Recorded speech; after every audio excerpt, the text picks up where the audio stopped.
It begins with something small, a radar contact, a disputed island, a shot fired in the dark over the Aegean Sea, and within 72 hours, two NATO allies are at war. The alliance is fracturing, Europe is in panic, and the world is watching something it was told could never happen.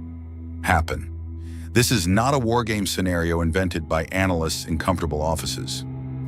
This is a map of real incidents, real weapons, real territorial disputes, and real political pressures, all converging toward a moment that military planners in Brussels and Washington quietly fear more than almost anything else. A war between Greece and Turkey is not inevitable, but it is possible, and the path toward it is shorter than most people think. Greece and Turkey have shared one of history's most complicated relationships, neighbors for centuries, enemies for centuries, and since 1952, both members of the same military alliance, NATO, bound by the same promises of collective defense and mutual protection. On paper, they are allies. In reality, they are two armed nations staring at each other across some of the most contested waters in the world. The history between them is long and painful. The Ottoman Empire ruled Greece for nearly 4 centuries. Greece won its independence in 1821, a war that left deep wounds on both sides. The 20th century added more, the catastrophic population exchanges of the 1920s. The Istanbul pogrom of 1955, when Greek communities in Turkey were violently attacked, and then 1974, when Turkey invaded Cyprus, splitting the island in two, a division that persists to this day. Each generation has inherited the grievances of the last. But something changed in recent years. The disputes didn't fade with time. They evolved. They grew more complex, and they attached themselves to something new, something worth trillions of dollars beneath the eastern Mediterranean seabed. The old wounds met new stakes, and the combination is volatile. To understand how a war could start, you need to understand precisely what is being disputed, because the issues are not vague historical arguments. They are specific, active, in generating real military incidents every single year. The Aegean airspace is the first battleground. Greece claims 10 nautical miles of airspace above the Aegean, wider than its 6-mile territorial sea. Turkey rejects this as illegal and flies military aircraft through what Greece considers its sovereign airspace routinely and deliberately. As a result, Greek jets scramble to intercept Turkish aircraft. Mock dogfights occur. Simulated missile locks are engaged. Aircraft maneuver aggressively at high speed, at close range, over open water. This happens hundreds of times per year, not occasionally, hundreds of times. Every year, it has become so routine that most people don't even notice it anymore. But routine does not mean safe. The continental shelf and maritime boundaries form the second dispute. Who owns the seabed beneath the Aegean? Who has the right to drill for resources in which zones? Greece and Turkey have fundamentally incompatible answers to these questions. And as energy resources beneath the Eastern Mediterranean have been valued in the trillions, these abstract legal arguments have become matters of enormous economic consequence. Whereas the status of Greek islands near the Turkish coast is the third and perhaps most explosive dispute. Turkey argues that several Greek islands close to its shore are illegally militarized, that international treaties prohibit Greece from stationing military forces there. Greece disagrees entirely, but the disagreement means that any Greek military activity on these islands can be framed by Ankara as a provocation justifying a response. These three disputes create a permanent state of low-level confrontation, a friction that never fully stops, a fire that never fully goes out. This is where things get serious. Military strategists call it cascading escalation, a sequence of individually manageable events that combine into something catastrophic. Here is the sequence. When a Turkish military aircraft enters airspace Greece considers its own, as happens every week. Greek F-16s scramble to intercept, as happens every week. But this time, the Turkish aircraft maneuvers differently, more aggressively. The Greek pilot reads it as a threat. A warning shot is fired, or a missile lock is held too long, or two aircraft moving at 900 kilometers an hour in close proximity simply collide. One aircraft goes down, a pilot is dead. Within hours, the story is on every screen in both countries. Crowds gather, flags burn. Politicians in Athens and in Ankara face a population demanding a response. Neither government can afford to appear weak, not with elections coming, not with nationalist sentiment running high, not with opposition parties ready to accuse the government of surrendering national honor. Turkey demands a formal apology and an acknowledgement that its aircraft was in legitimate international airspace. Greece demands an acknowledgement that its airspace was violated and a commitment that it won't happen again. Neither will give the other what it is asking for. Both sides move naval assets into the Aegean. A Turkish frigate positions itself near a small Greek island. A Greek warship moves to intercept. Radio communications are tense. A warning shot is fired at sea. The warning shot is answered. Two NATO allies are now exchanging fire. The alliance has no protocol for this, because no one wanted to write one. The second path to war is slower, more deliberate, and in some ways more dangerous, because it involves calculated decisions made with full awareness of the risks. Greece announces it will begin exploratory drilling in waters south of Crete, waters that under international law, under the United Nations Convention on the Law of the Sea, are unambiguously within Greece's exclusive economic zone. Turkey has declared that any such drilling violates its own claimed maritime boundaries, boundaries that almost no other country in the world recognizes.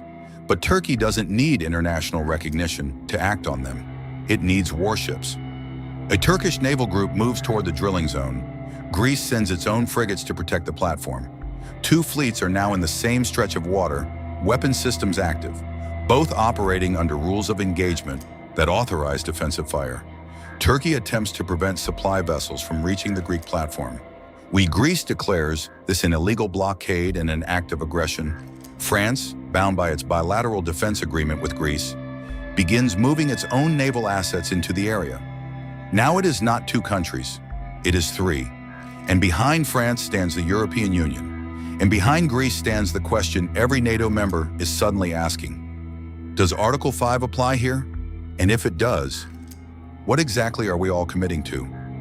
The answer to that question, debated frantically in Brussels and Washington, determines whether this stays a confrontation or becomes a war. Understanding why this is so dangerous requires understanding how evenly matched these two militaries actually are. Turkey has the larger force, the second biggest standing army in NATO, or a substantial air force, though critically weakened by its expulsion from the F-35 program after it purchased Russian S-400 missile systems. A navy that has been investing heavily in domestic production, including its own drone carrier, the TCG Anadolu, and the Bayraktar combat drones that have proven devastatingly effective in real conflicts across Libya, Syria, Azerbaijan, and Ukraine. Greece is smaller, but transformed. Its air force now flies Rafale fighters from France, among the best combat aircraft in the world. Its navy operates new French-built frigates with advanced weapons and radar systems. Its F-16 fleet has been upgraded to near fifth-generation standards, and Greece has one advantage that no Turkish defense budget can purchase: the islands. The Aegean is a Greek sea.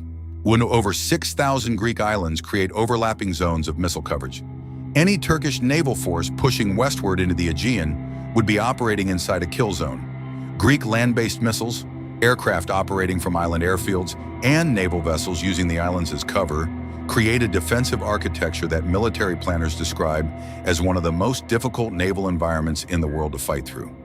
This is why Turkish military strategy has never focused on a direct naval assault through the Aegean. It has focused on air superiority, on seizing specific contested features before international intervention, and on political and economic pressure as primary weapons. But here is the dangerous calculation. Both sides believe they can win a limited conflict.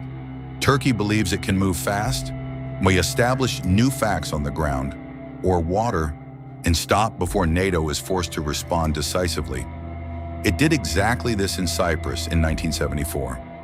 Moved quickly, seized territory, stopped, and the world eventually accepted the new reality.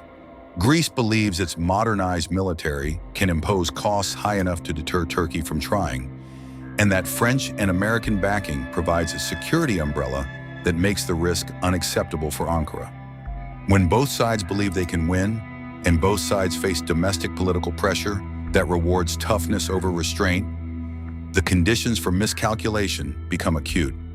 Here is the dimension of this conflict that almost no mainstream analysis addresses. Erdogan may not want full-scale war, but he may want something that looks like one, briefly and successfully. Turkey in 2025 faces internal pressure. Economic difficulties have strained public patience. An opposition that has demonstrated genuine electoral strength. A narrative of Turkish greatness that needs periodic reinforcement to remain credible. A short, sharp confrontation with Greece, one that Turkey frames as defending its maritime rights, standing up to European arrogance, protecting Turkish sovereignty, could serve powerful domestic political purposes, particularly if it ends quickly, with Turkey having established a new status quo before international pressure forces a halt.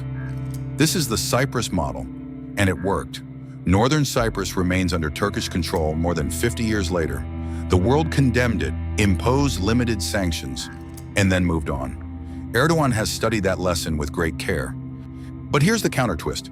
Greece has also studied it, and Greece in 2025 is not Greece in 1974.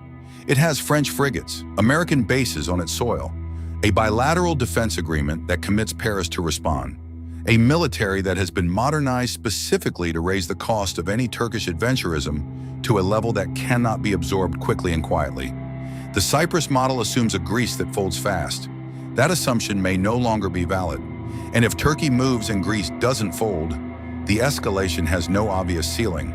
A Greece-Turkey war would not stay regional. The consequences would be global and immediate. NATO fractures. The alliance has no mechanism for managing war between two of its own members. Article 5 was written for external threats. A war between members creates a constitutional crisis inside the most important military alliance in history.